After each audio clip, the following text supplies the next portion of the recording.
Sal just wanted a massage this morning.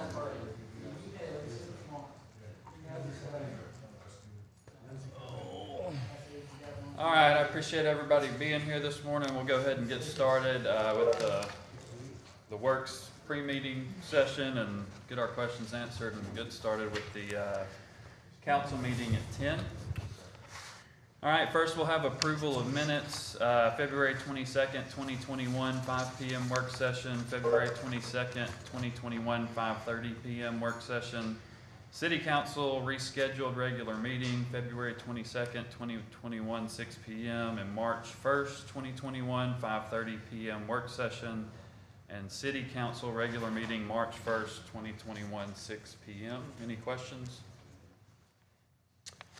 All right, next we'll have monthly bills, approved February 2021 monthly bills. Any questions?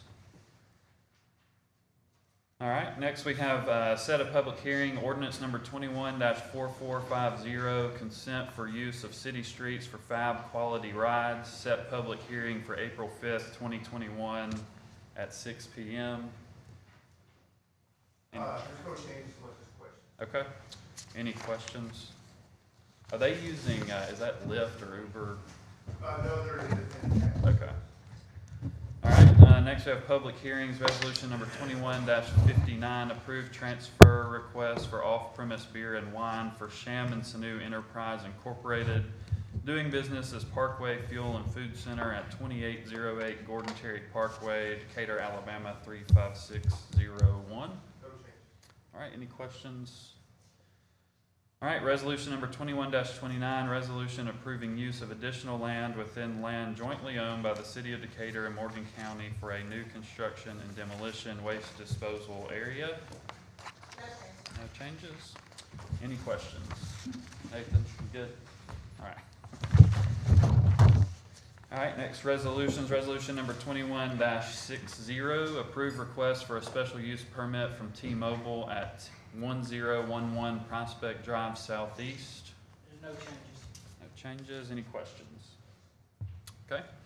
Resolution number 21-61, approved department head residency requirement. Urban?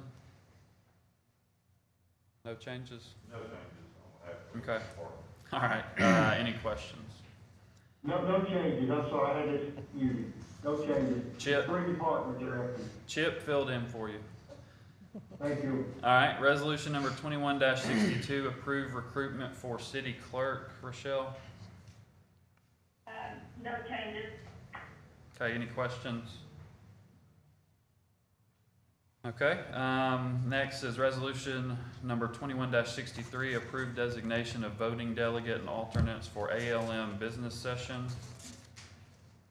Yeah, that's just like no changes, it would be the mayor and the council president and the council pro tem. It's just for the business meeting, for the league meeting later this year. Okay, And they just have to have somebody designated. all right, any questions? Thanks, Herman. Resolution number 21-64, approve assistance to firefighter grant. No changes. All right, any questions? All right, approve FP&S grant application, resolution number 21-65. No changes. Resolution number 21-66, approve vacation request 527-21, Bruce and Edith Truog. That's Matthew, the planning department, no changes. Okay, any questions? All right, next we have resolution number 21-67, approve special mobile vending area 001-21. No changes. Okay, then resolution number 21-68, approve special mobile vending area 002-21. No changes as well. Okay, resolution number 21-69, approve special mobile vending area 003-21. No changes. Okay, any questions on those? Mr. President, on those, y'all, I think all know this, but I'm getting questions out some. That is just, those three just skip, make it the early process move faster. You can still have one somewhere else if you get the area approved. This just cuts out and streamlines that area. Right. It's not limited just to there in the future. Right. Correct. Okay, thanks, Chip. Resolution number 21-70, award bid number 21-010 for holographic gun sights for the police department to Dana Safety Supply. Charles, Yes, sir, there's no changes, we have to answer any questions. any questions? Okay, resolution number 21-71, award bid number 21-008 for bulk aggregates for the engineering department to the Rogers Group. Charles? Yes, sir, this is one we've been discussing, there's a couple of different options to do on this. As I said before, we had a clause in there that they were required to quote all line items, and bulk materials did not because they don't produce two of the products. In previous bids, they had taken an exception and bid all items, but didn't bid the specific item. So we also have a clause in our documents that we could award to multiple vendors on this if we wanted to. Okay, and I think you told me if you take out the ones they didn't bid, it was like a $400 difference, 400 and something. Yes, the Vulcan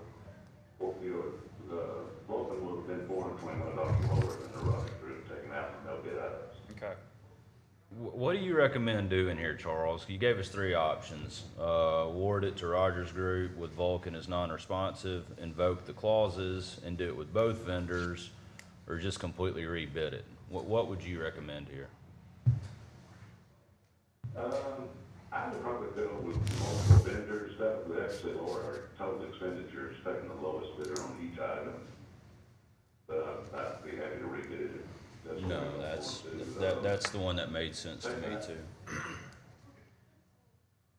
Okay. It's just about an even split when you award on the base of each line item. Right. All right, any other questions? Well, this is Herman, yeah, that's fine, but now you think we'd get better bids or something? They don't have the two items, they're not gonna be able to bid on them this time, so if you're down to $425 and having to go back and forth between the vendors, that's kind of, I mean, I'm for it, but I don't know that what you're saying is, we're allowing you to not bid on two items and yet get awarded part of the bid. Is that? Yes, yes. Yeah, okay. Any How other? much money would we save if we split it up? Well, I have to calculate that. Already know. They were saying the reason that if we took the lowest bid on each one, it would be lower than each one of their total expenditures. Yeah. Any other questions? Charles, this is Ricky. One of the things that affects this bid is that we have to haul, or we do haul, just one out. If we go all the way out to Rogers Group, come back across the River Ridge and all the way to Landfill, that's gonna cost a lot of time, fuel, and money, and she may have a better answer than I do. If she gets rock hauled to the landfill from the Rogers Group, the hauling price is gonna go up, but that's considerably different. Well, they did deliver and picked up at the facility, so. And it's kind of like Charles said, I don't remember ever, in my history, using those two, or that type of rock that was not bid. I'd be surprised if Rogers Group could even provide it. I think they're doing what Charles said. They're just giving a quote, because that's what Charles told them to do. But that's just my 2 cents. I thought I was. Is this something that we need to discuss more before we deal with it today, or is this something that has to happen right now, Charles? No, we can vote it, there's no problem with that. Yeah, I agree with Ricky when I was looking at this. I unfortunately didn't know we were going out for bid, but it's, yeah, Vulcan is right up the street.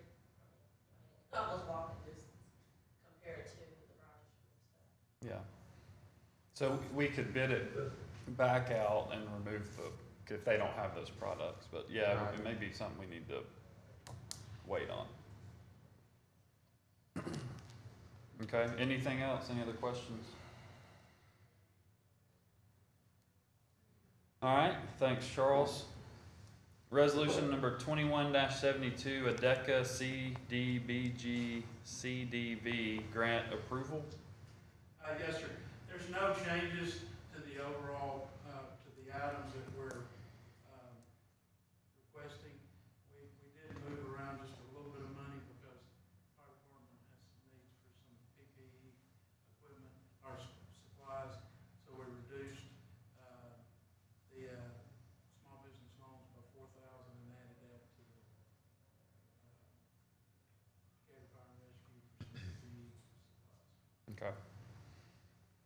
Any questions for Hey, Alan? Tracy, let me ask you a question. Over the past 6 years, we bought 8 of the Lucas devices. I understand the first 2, well, we hadn't bought, we actually, 2 of them were donated. And the other 6 that we're purchasing, and of course, I'm not going to, if there's a need from an emergency standpoint, I'm not going to balk on this, but why are we buying these things again? I understand we've got a grant. I understand that there's an opportunity for us to extend the number that we have, but we've got one for each station. They're not used on a regular basis, so just, you know, why are we doing this instead of doing something that we could use those same dollars for? Well, you are correct, we did, we have bought stuff for all stations, but we have no backups to any of those right now. The first one was bought in 2000, of course, given to us in 2013. Engine 5's coming in 2015, and then the rest of them coming in 2017. We would have backups if something happened to these devices. They do get used pretty regularly. Every time there's a full arrest, that Lucas device is used. And also what our plan was is we only have them for our mainline engines that go out.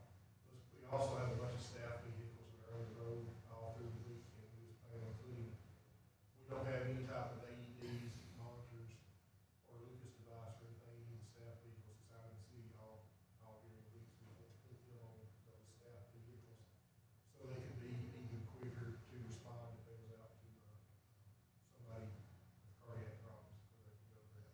Same way with the monitors, the oldest ones we got, 3 and 5 were 2000 and, or they're, I think they're 6 years old, and then they go up in 2-year intervals. This next year, we're gonna have to replace 3 and 5 monitors. The backup monitors that we have, if something breaks on the ones we have now, are not even serviceable, so they won't even fix it if anything happens to them. So, we don't have anything as far as backup. So if we lost those monitors, that truck would be without a monitor while we ship it off to Zone and we can fix it and send back to us. Okay.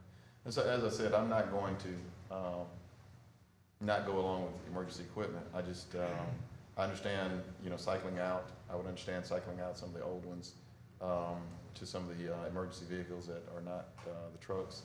But I just, in the future, I'd just like for us to look at the possibility of what else, you know, because it's COVID related, what other opportunities we have. And I understand that we're short on options, but I just appreciate the And explanation. also, we get the video laryngoscopes, that's where we do the intubations, and we don't have any of those right now. I understand. So those are all included in the course.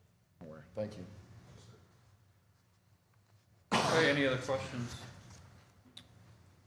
All right, next we have ordinance number 21-4452, authorizing the issuance of $175 million for water and sewer revenue warrants. First reading was March 1st, 2021. No changes on that. I do plan to review the information at the meeting. Okay. Going to be glad to answer your questions. Okay, any questions for Steve? All right, then we have appoint Larry Hall to the Pryor Field Airport Authority. It's an at-large appointment. Okay, any questions?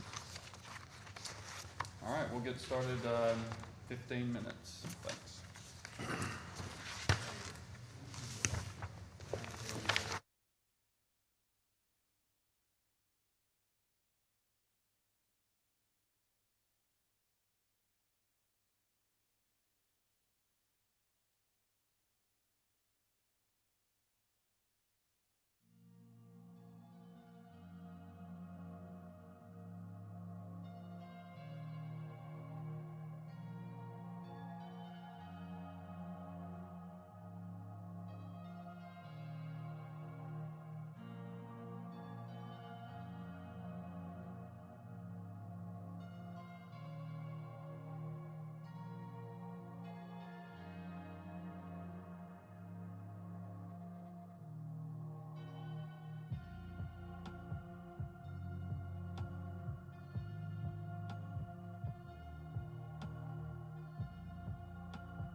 Now that clock's right and that one's wrong. All right, we'll call the meeting to order. We have Reverend Chase Ackerman to deliver our invocation. I invite you to pray with me. Gracious God, on behalf of all who are gathered here this morning, I offer you thanks. I thank you for the gift of life that has been given to each of us. I thank you for your creation and the rebirth and renewal we see around us during this season. I thank you for the special opportunity you have given those in this room to be faithful stewards of the trust and authority the people of this city have commended to them. Loving God, I ask that your ever-reaching arms of love be around us and all of the human family during these uncertain times. I ask that your sense of peace and courage be with those who are sick and all who are suffering physically, mentally, or spiritually throughout the world. I especially ask that your strength and protection be with all doctors, nurses, and first responders who embody selflessness every day for the sake of those they do not know. Guide the proceedings of this morning with the knowledge that the decisions made by this body will affect both the rich and the poor, the powerful and the powerless, and those whose society has already forgotten. May we in all things strive for the greater good, and always remember that our quest for true peace and wisdom can only begin with your unfailing guidance and love. All these things I ask in your most holy name. Amen. I pledge allegiance to the flag of the United States of America and to the republic for which it stands, one nation, under God, indivisible, with liberty and justice for all. Thanks, Chase. Roll call, please. Ladner, Here. McMasters, Here. Jackson, Here. Pike, Here. Pepper. Here. Okay, next we have approval of minutes, February 22nd, 2021, 5 p.m. work session. So moved. Motion by Mr. McMasters. Second. Second by Mr. Pike. Any discussion? Roll call. Ladner, Aye. McMasters, Aye. Jackson, Aye. Pike, Aye. Pepper. Aye. Minutes are approved with a vote of 5-0. Next we have February 22nd, 2021, 5:30 p.m. work session. So moved. Motion by Mr. McMasters. Second. Second by Mr. Pike. Any discussion? Roll call. Ladner, Aye. McMasters, Aye. Jackson, Aye. Pike, Aye. Pepper. Aye. Minutes are approved with a vote of 5-0. Next, we have City Council rescheduled regular meeting, February 22nd, 2021, 6 p.m. So moved. Motion by Mr. McMasters. Second. Second by Mr. Pike. Any discussion? Roll call. Ladner, Aye. McMasters, Aye. Jackson, Aye. Pike, Aye. Pepper. Aye. Minutes are approved, 5-0. Next, we have March 1st, 2021, 5:30 p.m. work session. So moved. Motion by Mr. Pike. Second. Second by Mr. McMasters. Any discussion? Roll call. Ladner, Aye. McMasters, Aye. Jackson, Aye. Pike, Aye. Pepper. Aye. Minutes are approved, 5-0. And lastly, City Council regular meeting, March 1st, 2021, 6 p.m. So moved. Motion by Mr. McMasters. Second. Second by Mr. Pike. Any discussion? Roll call. Ladner, Aye. McMasters, Aye. Jackson, Aye. Pike, Aye. Pepper. Aye. Minutes are approved, 5-0. Next, we have monthly bills. Approved February 2021 monthly bills. So moved. Motion by Mr. McMasters. Second. Second by Mr. Pike. Any discussion? Roll call. Ladner, Aye. McMasters, Aye. Jackson, Aye. Pike, Aye. Pepper. Aye. February 2021 monthly bills are approved, 5-0. Next, we'll set a public hearing. Ordinance number 21 -4450, consent for use of city streets for FAB quality rides. Set public hearing for April 5th, 2021, 6 p.m.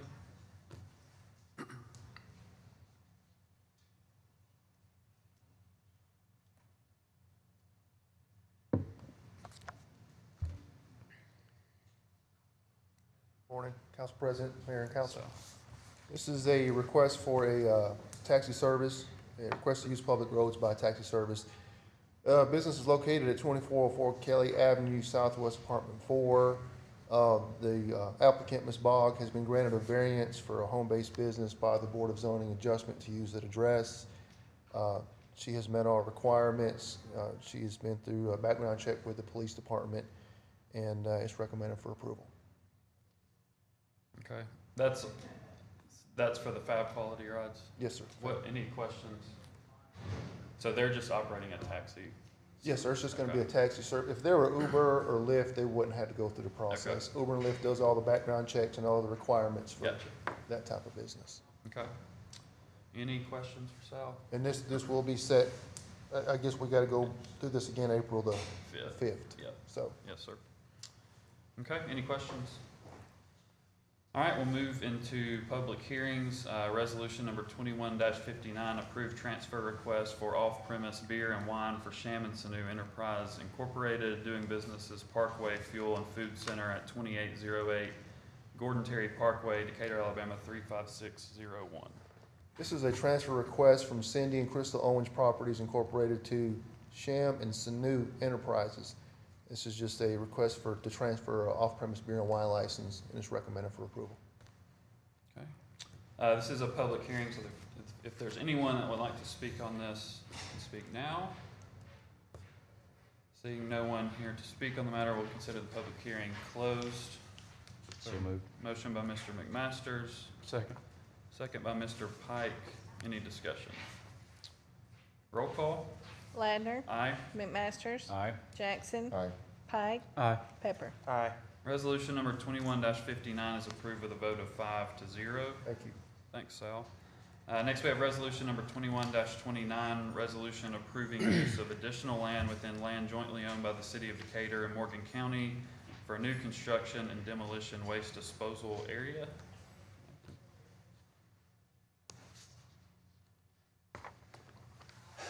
City Council Mayor Nathan Tomberl and Purott McAnally have been working with the city and Ms. Tyler here. What we're looking at doing is expanding the landfill. As you can see, our landfill, and we'll step around so we can point things out a little better. But this is our current landfill boundary. Here is Highway 20, and of course it's up here. The city owns about 100 acres here. We've recently submitted for a consolidation for about 68 acres of additional land to be part of the permitted area for the landfill. In this permitted area, what we're wanting to do is construct new C&D construction and demolition cells, approximately about 41 acres of waste disposal limits, as you can see in the blue here. And we're doing this just because our existing C&D is reaching, or it has reached capacity. We're trying to open up more airspace for the C&D construction and demolition area. Okay. Wanda, anything to add? Good to go? Okay. Okay, this is a public hearing. If there's anyone here that would like to speak on the matter, speak now. Seeing no one here to speak, I'll consider the public hearing closed. So moved. Motion by Mr. McMasters. Second. Second by Mr. Pike. Any discussion? Roll call. Ladner, Aye. McMasters, Aye. Jackson, Aye. Pike, Aye. Pepper. Aye.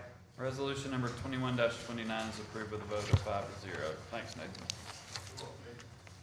All right, next we have resolution number 21-60, approve request for a special use permit from T-Mobile at 1011 Prospect Drive Southeast. Mr. Andrews?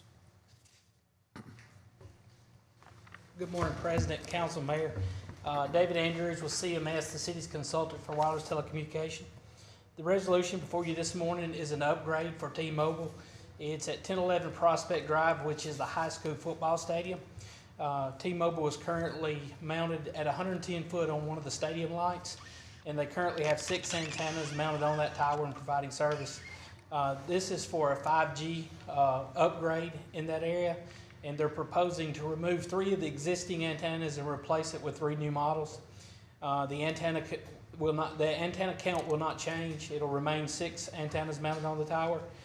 They will be swapping out the remote radio heads that are mounted behind each antenna, but that will not be an aesthetic change from what's there now. CMS has reviewed the application by T-Mobile and recommends approval. Okay. Any questions?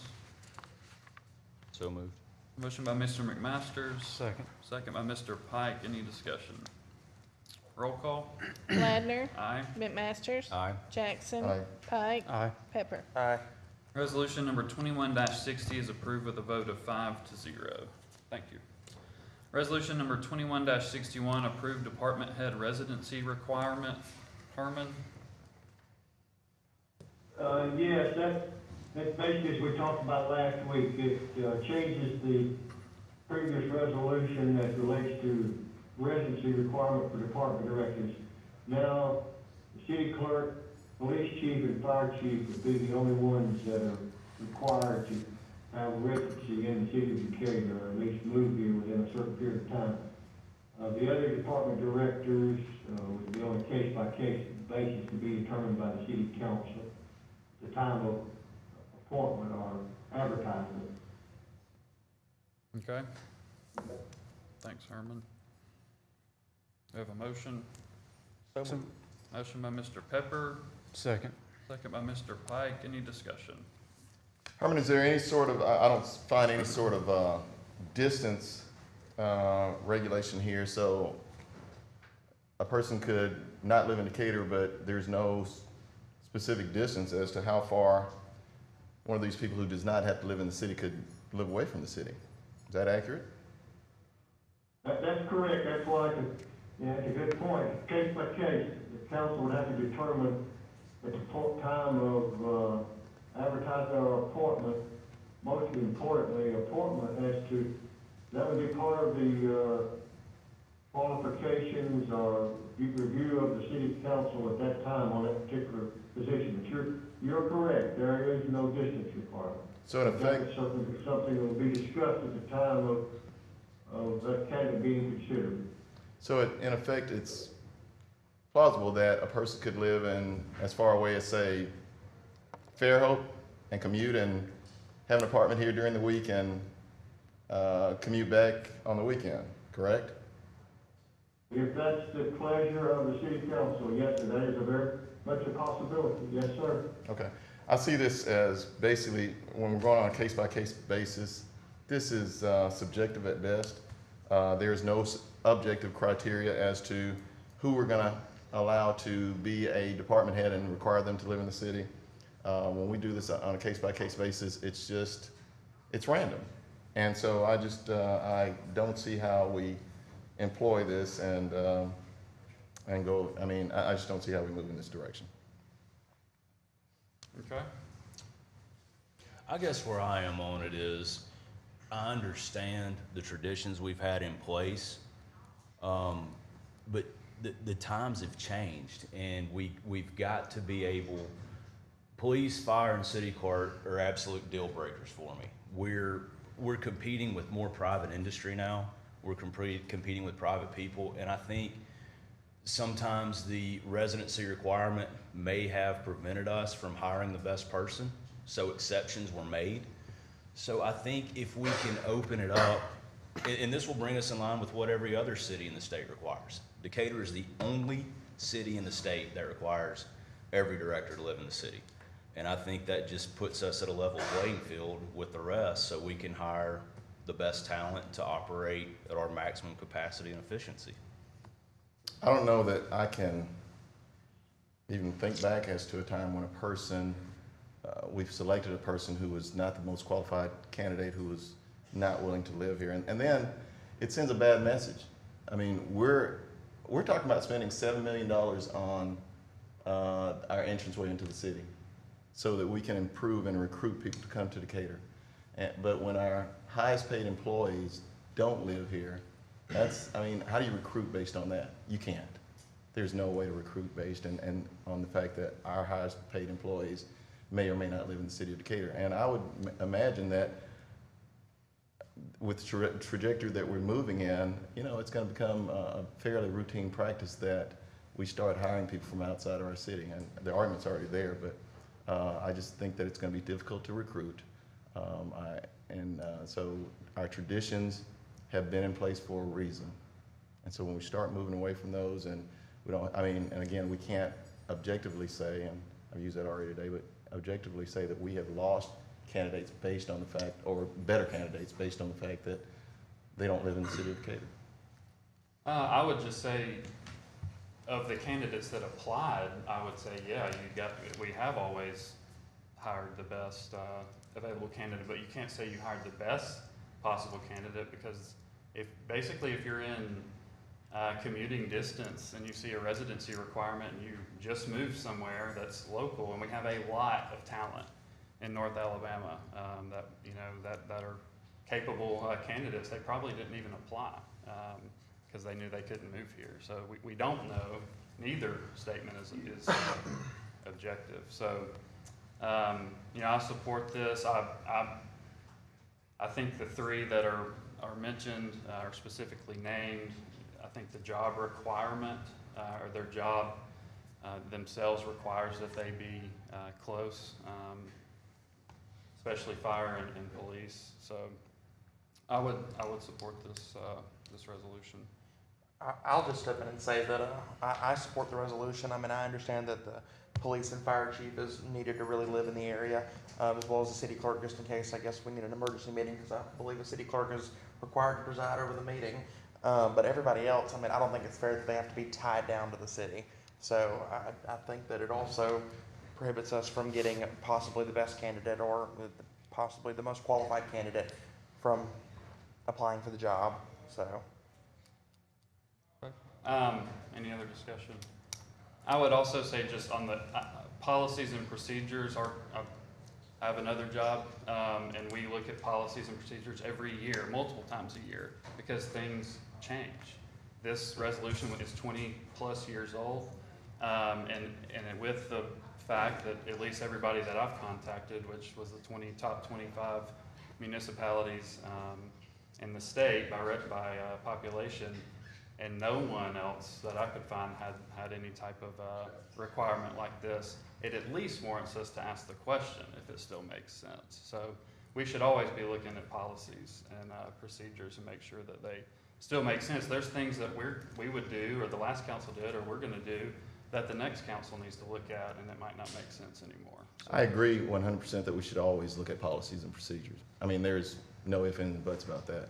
Things change, but when things have worked over time, and I think that the commitment to our community, you can't overstate the commitment that's required of a department head, regardless of whether it's a police chief or a fire chief or any other department, the commitment that they're going to bring into our community, the fact that they have to go into our grocery stores and our citizens get to talk to them on a regular basis, the fact that they go to church here in many cases when they move into this community, they have to talk to those citizens there.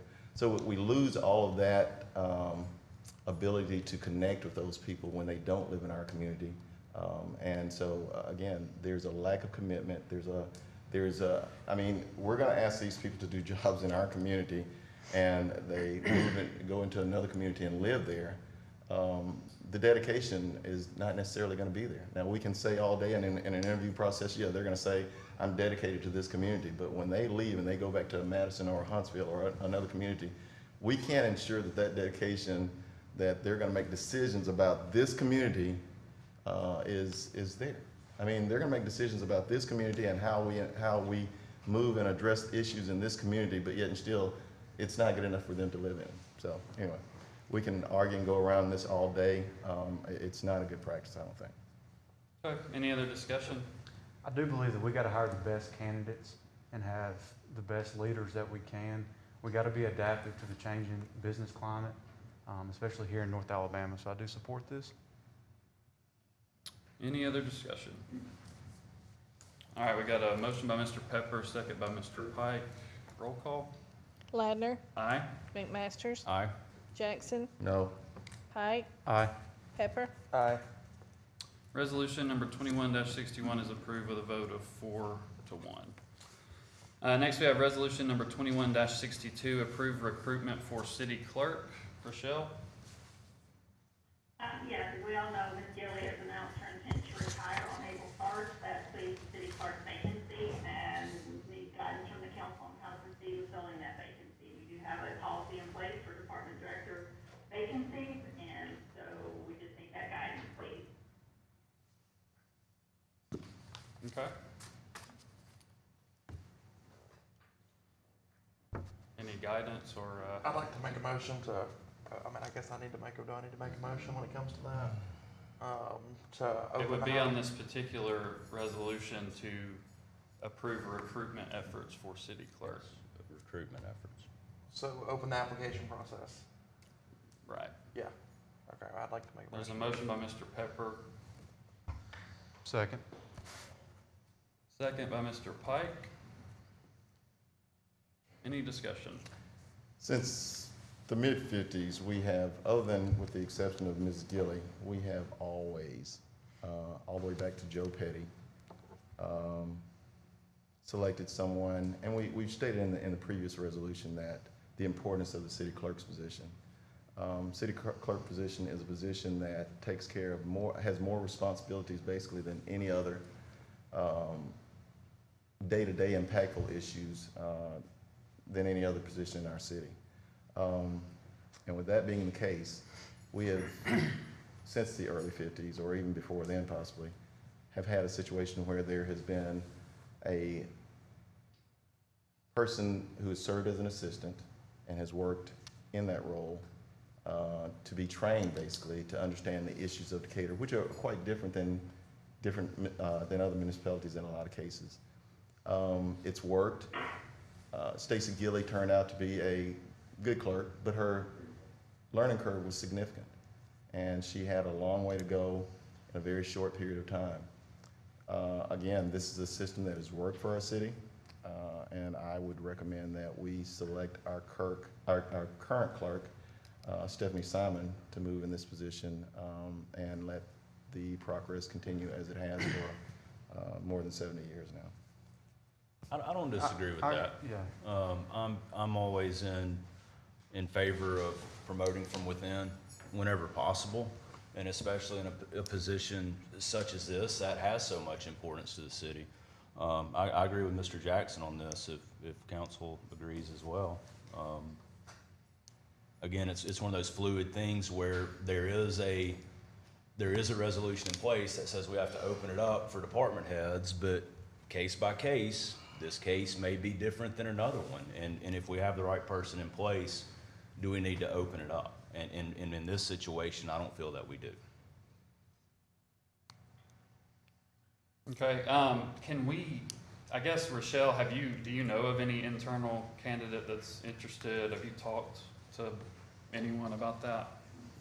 I have not, and in fact, I was gonna suggest that perhaps rather than assuming that anyone is interested, we post it internally. Can we do that on like yeah, sorry, go ahead, Herman. That would be, this would be my suggestion, I agree. It seems to be the pleasure of the council, just advertise it for internal candidates only at this point. Yeah, I agree. For how long do we usually leave those open? Under merit system is 2 weeks, the department director policy is 30 days, I would suggest the 2 weeks at minimum. Yeah, let's do that. Can we revise Mr. Pepper's motion to advertise for 2 weeks internally only? Yeah, we can do that. That works. Okay, so the motion is to advertise for 2 weeks internally for the city clerk position. Also needs to be seconded.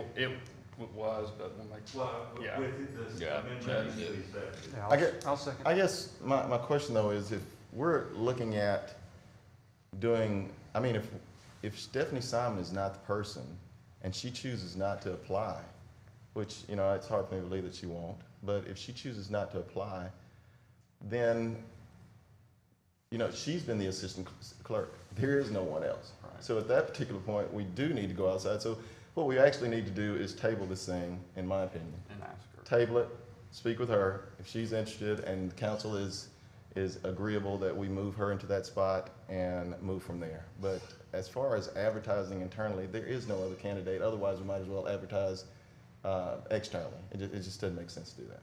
That's a good point too, so I'm good with that. I'm perfectly fine with that. Yeah. If Rochelle can have that conversation and.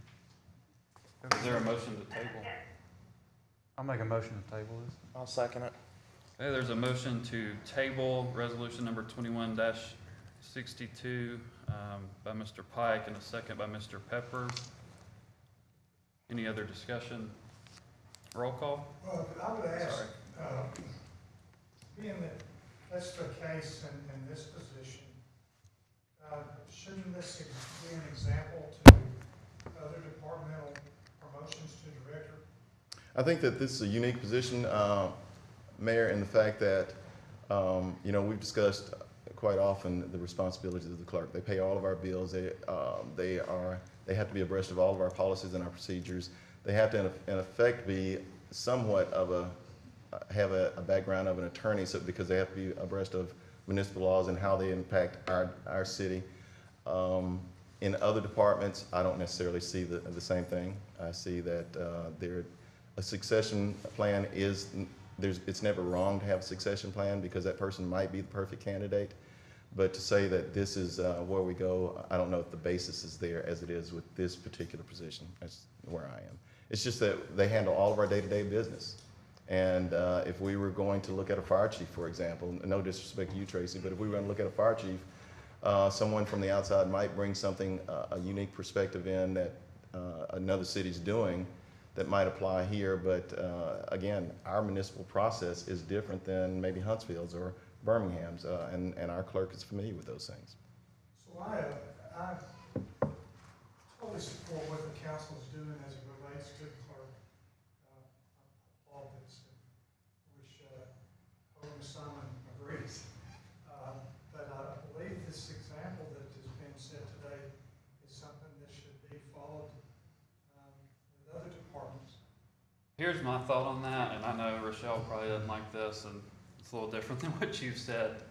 I don't like these blanket one-size-fits-all things. I think Mr. Jackson makes a good point. This is a specific role that we can decide and make a good decision around the best way to move forward with this particular role, just like any other role.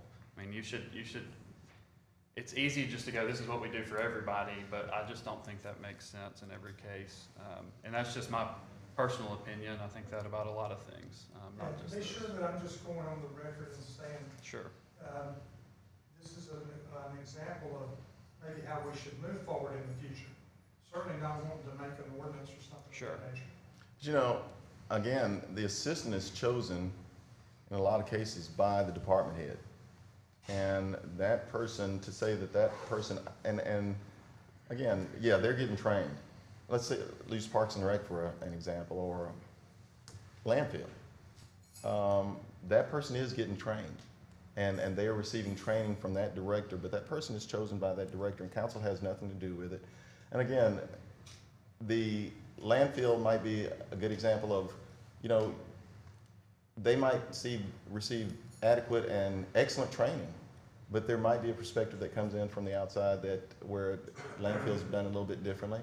And true, yeah, we could do things differently from a clerk perspective, but if we get off kilter with the responsibilities of the clerk, it can impact so many other departments, our bill paying and everything else. So, Mayor, I don't necessarily say that it's wrong, because we've hired from within. We've hired police chiefs from within over time. We've hired Parks and Rec director from within. And they were deemed to be the most suitable candidate at the time. But I don't know that a clear succession plan, just an absolute succession plan, is what we need to move, because sometimes we lose that outside influence that we sometimes need for change. Yeah, So that's where I am. I agree, because the reason it matters, the actual situation, is because in this situation, I think Ms. Simon has 4 years of experience. If she had 1 or 2, we'd probably go a different direction, but the situation warrants, I think, what we've talked about doing. Yeah, back to the case-by-case basis. Sure.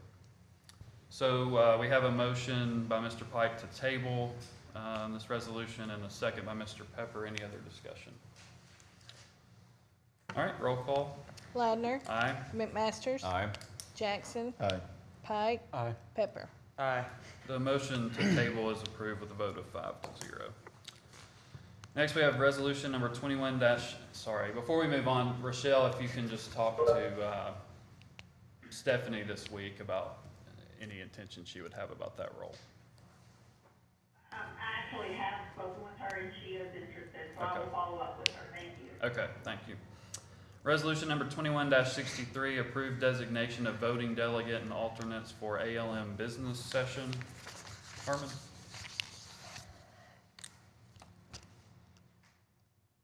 Harmon? Yeah. Here we go. All right. All right, there we go. Basically, the annual legal municipalities meeting, the business meeting portion, of course, the whole convention is gonna be in principle.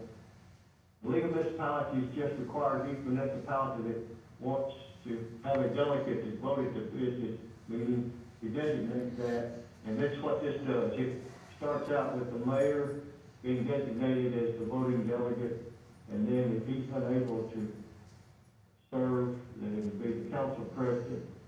And if he is unable to serve, then it would be the council pro tem. That's how it's listed. Okay. We get one delegate, in other words. Yes. This gives us flexibility as to make sure that somebody's available to represent the city. Okay. So moved. Motion by Mr. McMasters. Second. Second by Mr. Pike. Any discussion? Roll call. Ladner. Aye. McMasters. Aye. Jackson. Aye. Pike. Aye. Pepper. Aye. Resolution number 21-63 is approved with a vote of 5-0. Resolution number 21-64, approve assistance to firefighter grant. Yes, this is an annual grant that FEMA makes available to municipalities to apply for assistance to firefighters.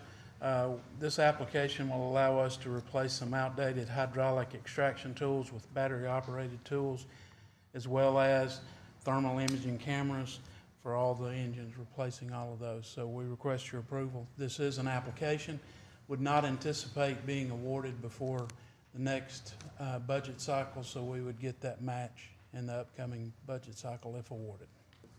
Okay, thanks, Alan. So moved. Motion by Mr. Pike, second by Mr. McMasters. Any discussion? Roll call. Ladner. Aye. McMasters. Aye. Jackson. Aye. Pike. Aye. Pepper. Aye. Resolution number 21-64 is approved with a vote of 5-0. Resolution number 21-65, approve FP&S grant application. Yes, sir. This is also an annual grant that FEMA makes available for fire prevention and safety. This will allow us to purchase a 365-degree camera kit for the fire marshal and cameras and tablets for fire investigators. So we request your approval on this. Also, if awarded, do not anticipate this happen until next grant cycles, or next budget cycle, so we'll get the match included in our upcoming budget. So moved. Motion by Mr. McMasters. Second. Second by Mr. Pike. Any discussion? Roll call. Ladner. Aye. McMasters. Aye. Jackson. Aye. Pike. Aye. Pepper. Aye. Resolution number 21-65 is approved with a vote of 5-0. Thank you. Thanks, Alan. Next, we have resolution number 21-66, approved vacation requests 527-21, Bruce and Edith Truog. Matt? Yes, thank you. Matthew with the planning department. Yes, this is vacation 527-21. It's 0.07 acre. It's currently in an R6 zone. And as you mentioned by the Truogs, request is from the Truogs. It's located behind 3, 5, and 7 of Harbor View Court Northeast. It is approved or recommended by the city planning commission, excuse me. Okay. That is it. Thanks, Matt. Do you have a motion? So moved. Motion by Mr. Pike, Second. second by Mr. McMasters. Any discussion? Roll call. Ladner. Aye. McMasters. Aye. Jackson. Aye. Pike. Aye. Pepper. Aye. Resolution number 21-66 is approved with a vote of 5-0. Resolution number 21-67, approves special mobile vending area 001-21. Yes, sir. Council Mayor, this is 0.07 acre in an M1 zone. The applicant is the city of Decatur. It's located on the west side of First Avenue Southeast, north of 2nd Street Southeast, and south of Grant Street Southeast. The request is to designate street parking along the stretch of First Avenue Southeast as special mobile vending areas to Section 25, Article 10. Mobile vending units seeking to operate in this location must request approval to do so from the City Planning Department. And it has been recommended by the Planning Commission. So moved. Motion by Mr. McMasters. Second. Second by Mr. Pike. Any discussion? Roll call. Ladner. Aye. McMasters. Aye. Jackson. No. Pike. Aye. Pepper. Aye. Resolution number 21-67 is approved with a vote of 4-1. Resolution number 21-68 approves special mobile vending area 002-21. This is a .04 acre. It's currently in a B5 zone, the applicant, City of Decatur. The location is east side of First Avenue Northeast, north of alley servicing Alabama Center for the Arts, and south of Lee Street, northeast. And as with previous requests, this is a street parking, and will also need to adhere to the City Code, Section 25, Article 10. So moved. Motion by Mr. McMasters. Second. Second by Mr. Pike. Any discussion? Roll call. Ladner. Aye. McMasters. Aye. Jackson. No. Pike. Aye. Pepper. Aye. Resolution number 21-68 is approved with a vote of 4-1. Resolution number 21-69 approves special mobile vending area 003-21. Yes, so this is a .08 acre, currently it's in D5, applicant is City of Decatur. It's located north side of Church Street. I'm sorry, this is that street is Mall. That, will also need to adhere to City Code, Section 25, Article 10. So moved. State. Okay. Mr. McMasters, the motion. Second. Second by Mr. Pike. Any discussion? Yeah, a few weeks ago, a local business sponsored kind of a food truck Friday, and I received numerous calls from the businesses down there talking about how it increased their foot traffic. So I think these things are good for our businesses. Okay. Any other discussion? Roll call. Ladner. Aye. McMasters. Aye. Jackson. No. Pike. Aye. Pepper. Aye. Resolution number 21-69 is approved with a vote of 4-1. Next is resolution, thanks Matt. Resolution number 21-70, award bid number 21-010 for holographic gun sights for the police department to Dana Safety Supply. Charles? Yes, President Ladner, Council and Mayor, this is a bid for the police department for 33 units. And Dana Safety Supply was the lowest bid at a total expenditure of $14,181.42. So moved. Motion by Mr. McMasters. Second. Second by Mr. Pike. Any discussion? Roll call. Ladner. Aye. McMasters. Aye. Jackson. Aye. Pike. Aye. Pepper. Aye. Resolution number 21-70 is approved with a vote of 5-0. Next, we have resolution number 21-71, award bid number 21-008 for bulk aggregates for the engineering department to the Rogers Group. Charles? Yes, sir, just seeking guidance from the council on this. Okay. I'd like to make a motion to table. We have a motion to table from Mr. Pike, Second. second by Mr. Pepper. Any discussion? Roll call? Ladner. Aye. McMasters. Aye. Jackson. Aye. Pike. Aye. Pepper. Aye. Resolution number 21-71 is tabled with a vote of 5-0. Resolution number 21-72, ADECA CDBG-CDB grant approval. Yes, sir. This is an allocation that we received from ADECA. We're just required to submit to them an action plan as how we intend on spending these funds. It is to prepare for or prevent COVID. So we have 4 projects that we're recommending to get some additional IT equipment upgrade for our public meetings. Also, we will do some rental utility mortgage assistance through CAPNA. We'll purchase equipment for the Decatur Fire and Rescue, and then we will also do some additional small business loans for residents, for small businesses that's been affected by the COVID virus. So we're recommending your approval on these items. So moved. Second.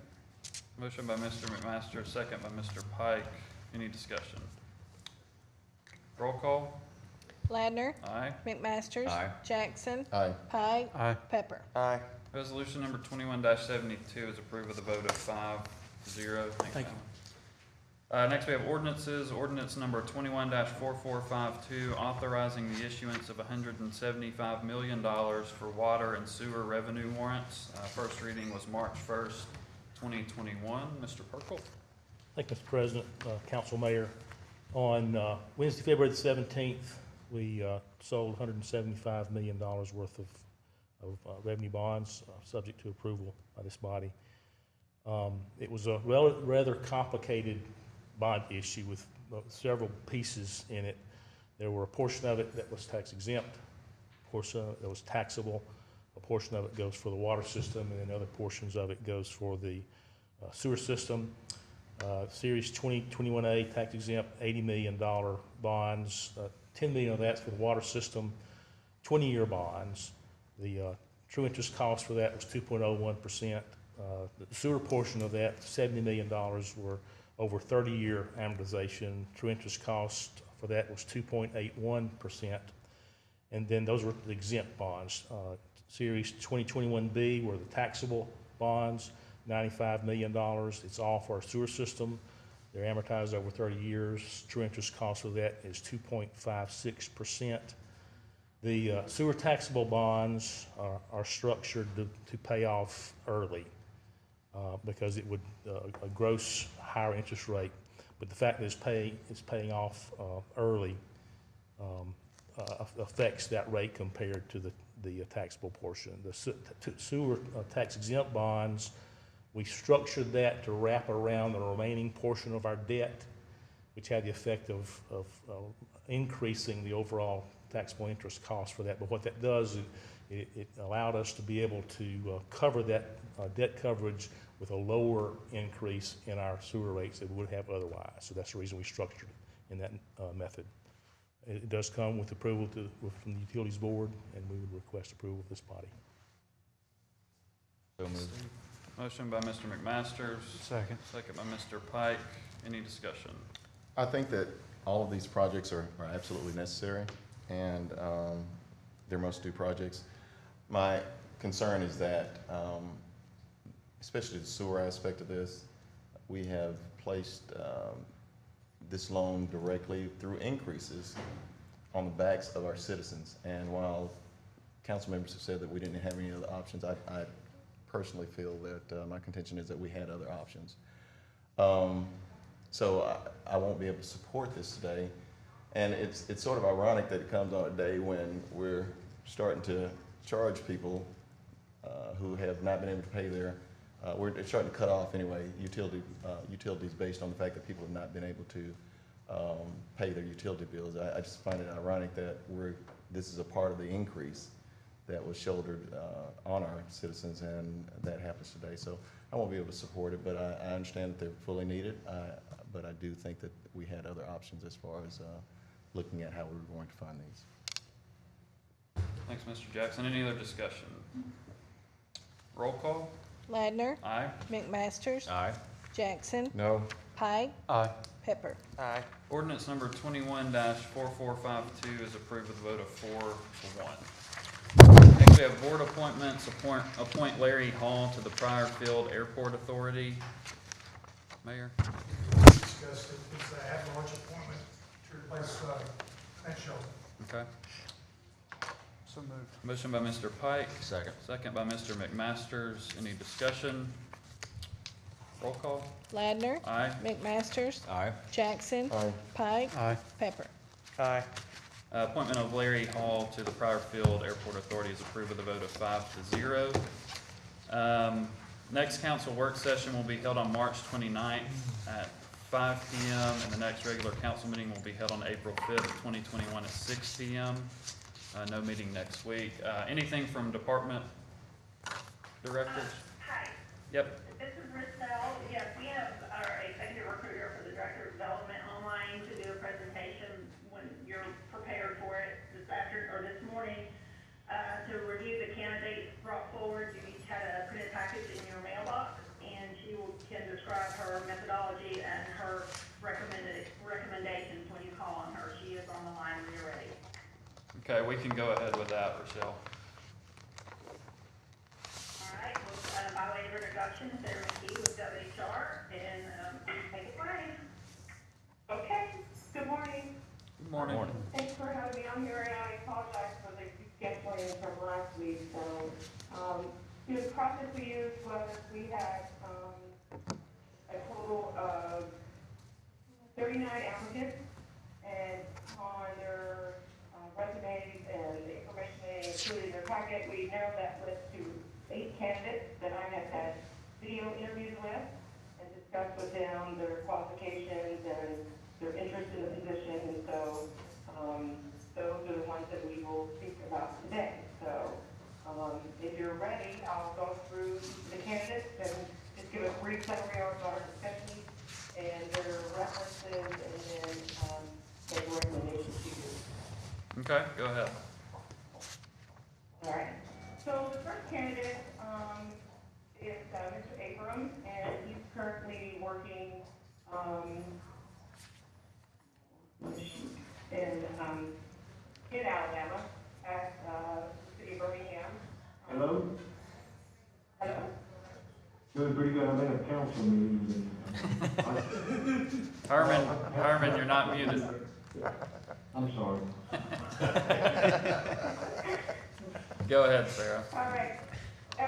So, Mr. Abram was zoning administrator in Birmingham, and then prior to that, worked with the Tennessee DOT as a regional planning supervisor. So, lots of experience in the field that he would be supervising there at the city, has had, employees that do similar things to what that department does. Many years of experience as a planner, and his references are very highly. Talked about his ability to understand the geometrical requirements of the position, the impact on development on neighborhoods, financial impact, comprehensive planning, and transportation. They talked about him being very analytical and dedicated to being a public servant. Talked about this was a subordinate of his at one of his other positions, and talked about how he, seeks to find and understanding if there's conflict or if there's a decision that maybe an inspector made that needed to be fully understood. And so, he understands. He would go out sometimes with the inspectors and look at jobs and try to understand and have interest in it, and took, concern with what, so that he could support his staff. And so, very highly recommended by his references as well, and does have some really significant experience to what you're looking for in the development director position. Any questions there? Any questions? No, ma'am. Okay, so the next candidate is Mr. Bush. Again, has a lot of experience, especially on the municipal side, as Mr. Abram did on the governmental side. Has been a planning director of community development in Georgia and Tennessee as well, and actually formerly was the community development director down in Gulf Shores. So has significant experience in Alabama and other municipalities. Obviously, in speaking with him, he would love to come back to Alabama and work there, and so that was his interest. Very adept at understanding the role, and has had multiple years of experience in that type of position. Was really pleasant to have a conversation with. Understood that things can develop differently. Understood what was happening really in northern Alabama. Taking the time to understand what's happening with potential growth there based upon the auto industry, and so would really love to be a part really, talked about, him working with various, department heads and collaborating with them and being very approachable, seemed to be, very, passionate about his position, and very, positive experience with the candidate. Talked about, sometimes they had, little staff and that they would be, trying to work things out and do the best they could for what was given to them during some rough times during the recession. Talked about some examples of encouraging people to get their certifications and working with them to understand, what the position could be if they wanted to be promoted. And so we really had a true understanding of what each person was doing and trying to work with them to develop them professionally as well as understand where they wanted to be. Talking about him being very proactive. They had gone through a process of updating their zoning codes, and he was very, very good at that and very willing to help them participate. So just a very positive interaction with him on all levels.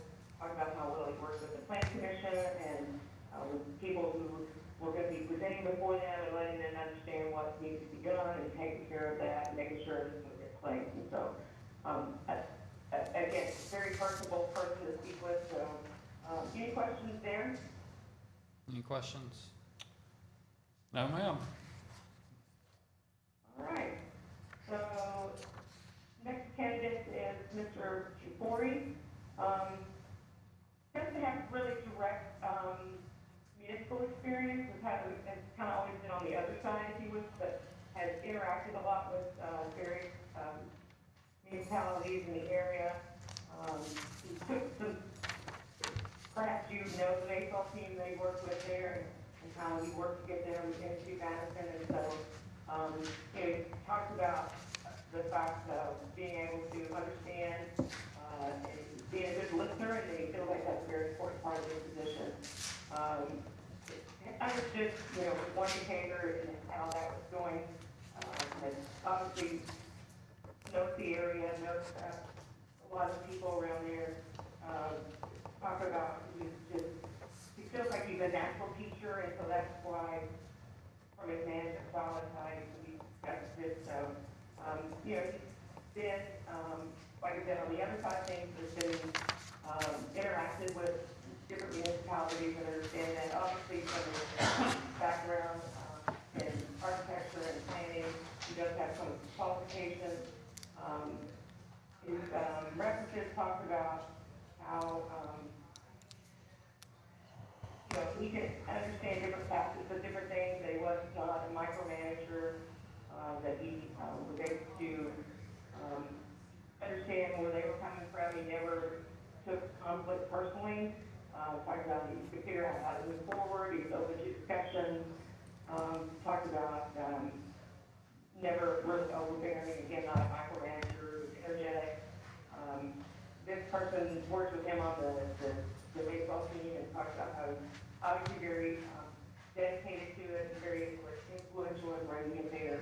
And so that's how he's pretty innovative and understanding and he gained a quick rapport with his staff. So very personable to speak with. Again, he doesn't really have the municipal side of the experience, but he does have a planning background. So any questions there?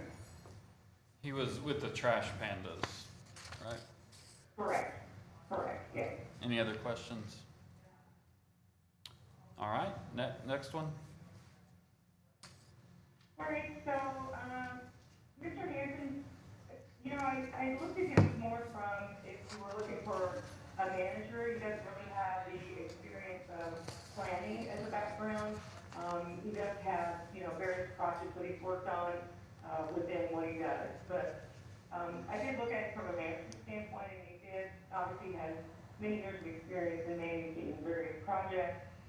Most of his, obviously, with the State Department. But, with that, working on agendas, being politically savvy, being able to, he talked about deliver bad news in a candor and quickly way so that people understood it. You know, a wealth of dealing with different issues for material and being able to be a good project manager and stuff. So I really looked at him from a management standpoint. Overall, has an experience, but he's managed facilities, he's managed it from that perspective, but not really from a planning perspective.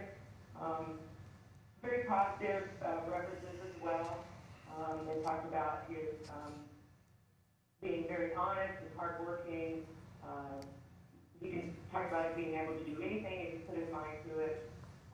You know, when they had a hurricane down in Florida, you know, he was the one that took charge of everything and dealt with many of those areas from working through FEMA and those issues. So talked about integrity over loyalty, and talked about his, you know, very good explaining policy and operations to them. Very good during the COVID-19 issues and what they had to do there.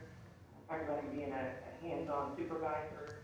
So again, I look at him more from a management standpoint than really a planning person. So from that perspective, he certainly has that skill set. So any questions there? Where was he from? He currently works for the State Department in Florida. Okay. Or Yeah, the yeah. U.S. Department of State, Florida. Okay. Any questions? All right, next. All right, so next would be Mr. Nagy. Mr. Nagy was actually the only applicant from our previous recruitment when we did this earlier last year. So very enthusiastic, you know, very talked about that, really liked that part of Alabama and would like to move there. A lot of the work he's done is in the Buckhead area of Atlanta. There's a lot. Again, he's a person that's been on the other side of the picture mostly, but working with many municipalities throughout his planning career. Talked about being able to identify and work through problems and find the best solution, and be an advocate for them, and not just based upon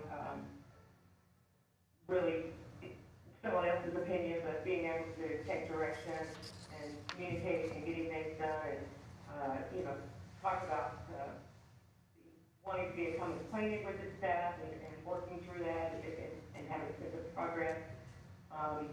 Talked about several large projects that he's worked on and being able to work through master comp plans and working through different types of things like that. He's done a lot of mixed-use development and working through inspectors at that time. You know, he's done a lot of that early in his career when he was an inspector originally. And so he's got a lot of that background and has been an inspector, and he's been exposed to a variety of development and working through municipal areas and working with elected officials. I felt like he could see like the big picture and how his role could be supportive of it. His references talked about, you know, he's obviously previous city manager, so he's had that experience as well. Talked about having a good personality, and that he was a problem solver. Talked about he's able to, you know, think through problems, and then could be someone that would agree to disagree and work through it that way, and listen to his staff and would make, you know, recommendations for consideration, and then being able to work with the board and being respectful of their positions, and talk about being able to juggle a lot of different things at one time, and that he was, you know, great to work around. He was a former supervisor, and so he just had a really positive experience talking with him, and his references were very positive as well. Talked about him being very energetic, accommodating, and respectful of them. Any questions there? Any questions? I don't see any. Okay. Moving on to Joe Shaw. You know, Mr. Shaw did a tremendous amount of research on the community, talked about you know, the work that he's done through the industry that he works, I'm sure you're probably familiar with, is workforce development, and so they do a lot of projects on the side as well.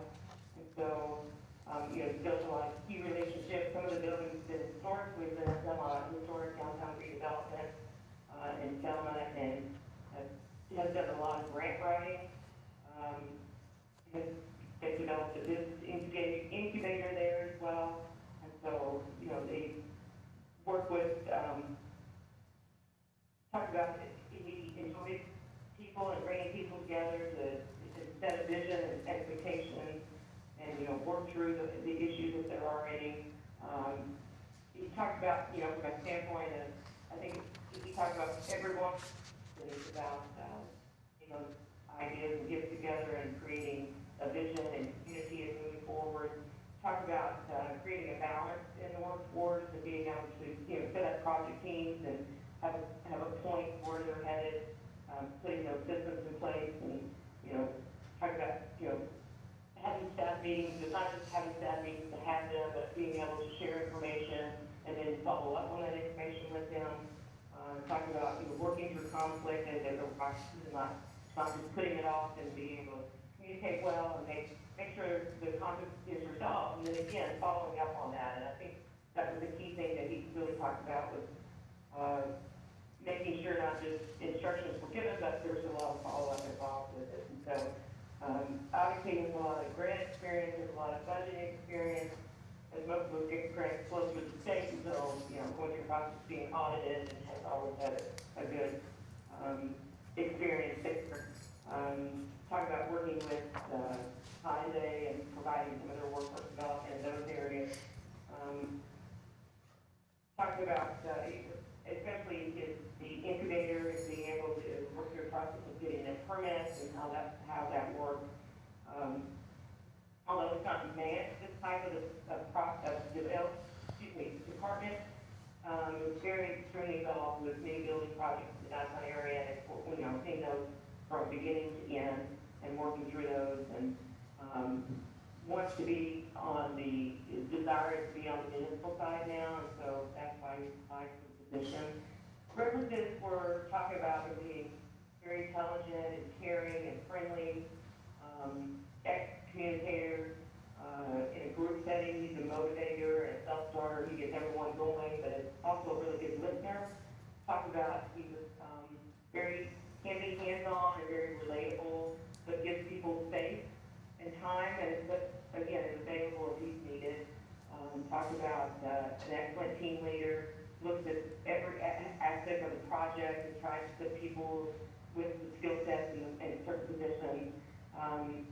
You know, being able to quickly come up to speed on various things, and being able to understand how to work through problems, and always working through those problems to find the right answer, analyze the situation, talk about being a very intelligent person again, and all the communication is very clear and concise to them, and talked about he would be a big benefit to the organization. Any questions there? Any questions? No, we can go to the next one. Okay, so the last one is Mr. Thomas. Worked with, you know, he's been on the other side, but their situation where he's worked is that they've been helping municipalities, and so he's worked through a lot of municipalities and different engineering and design projects, and done a lot of grant writing for them so that they could secure funds for whatever it would be. Talked about, you know, finding practices and what works best, and being able to work with his fellow department heads, and working through that, and obviously worked for various municipalities in Alabama, and has done a lot of development through them, and actively involved, and talked about transportation planning and doing different capital projects through various municipalities, and running through those things, being able to communicate different ideas to different municipalities, help them work through some of those processes. Obviously, work through a lot of budgeting, project planning, being able to communicate those budgets and understand what's there and being accountable to them. Be able to, talk about not just sending emails but picking up the phone and or going there to see them in person, being able to communicate with them. Talk about being open-minded, easy to work with, being honest with them, and being able to, sometimes they need to be a mediator if there's an issue with a contractor, being able to understand what the community is looking for and their desires. Obviously working with various councils of different sizes in different cities. His references talk about him being, easy to work with and caring. Talk about working through a lot of utility issues with some of them and how he was able to offer different ideas and different understandings of what they did. Easily being able to sometimes, again, play that role of mediator and how well he could do that, and being there when they had questions, or if he could provide answers for them and so on, and being able to understand the project and have a full understanding of how they work from beginning to end. Talk about him being very attentive to their ideas and understanding what the desires were for the community. Questions there? Any questions? I don't see any. Okay, so that's all of them. I have a few overall general questions, please, Sarah. Looking through some of these, and you look at work history on some of them, is it common, because several have been, they've been here 3 years, they've been here 2 years. Are these people just very highly sought after and they don't hang out long? I see some that have, do we know if they're into career? I mean, so I guess kind of help me out with that a little bit. Well, and I understand that. It used to be that we would always throw up a red flag if, after 2 years they went somewhere else, right? Right. And, in today's market, it's some of them, yes, are sought after. Some of them, if they're in municipalities, as you understand, it could have been an administration change and that led to something. So, they're varying ideas, varying explanations that they have, but there weren't any of them that threw up a red flag to me to say, oh, there's an issue there. And, we've certainly done all the background checks at this point, and all of them are good there. We've done all their Google searches and things like that may pop up, but usually, like I said, usually it is a red flag if I see somebody that, gets around 2 years here, 18 months here, and so on and so forth. And I generally ask them the questions of why that is. And so through those explanations, again, there was nothing that really got a red flag up for me. The reasons were professionally or, maybe it's a personal issue, but for the most part, there's nothing that would have said there's an issue here. Thank you, ma'am. Any other questions for Sarah? This is Rochelle. Sarah, do you have a top 2 or 3 that you would recommend out of that group? I would narrow it down to 4, Joe, but sometimes if you do that, there may be a candidate that drops out, or maybe down to 3, so we usually go 4 and see what happens for them. So my top 4 would be Abram, Foot, Maggie, and Shaw.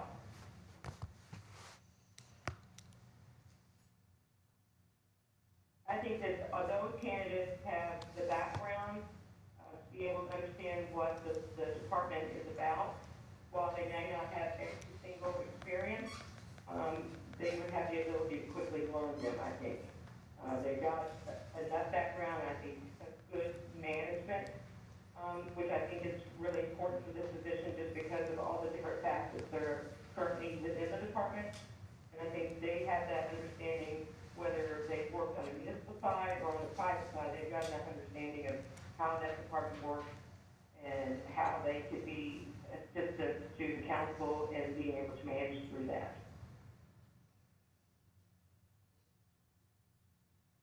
Thank you. Well, I think at this stage, the council would need some time to consider the feedback that you've provided, perhaps go back and review the minutes, review these candidates, and then we can, council president, perhaps come back next Monday and have the council tell us who we want to talk to next. Is that good with you guys? I'm good with that. Yeah, we'll just review this week, and then Rochelle will give you more feedback on how to proceed next week. Sounds great. Thank you, Sarah. Okay, anything else from directors? Well, this is hard right now, that I unmuted myself, I'm sorry for the earlier, I thought I was muted, but anyway, of course, y'all do not meet next Monday. Sorry, yeah, By the way. sorry. Y'all, yeah. And I just remind, 29th, Rochelle, or do you want us to get something to you before then? Well, if you can get something to me before then, but I think that officially the 29th will be fine, so that you can give us the information publicly. Okay, yeah. Well, if you guys have recommendations for who you want to potentially move forward with, get it to Stephanie, me, or Rochelle, and we'll put that list together. And we can talk about it on the 29th. Thanks, Herman. Anything else from any directors? Mayor? Anything else? Sorry, anything else from council? All right, thanks. We are adjourned.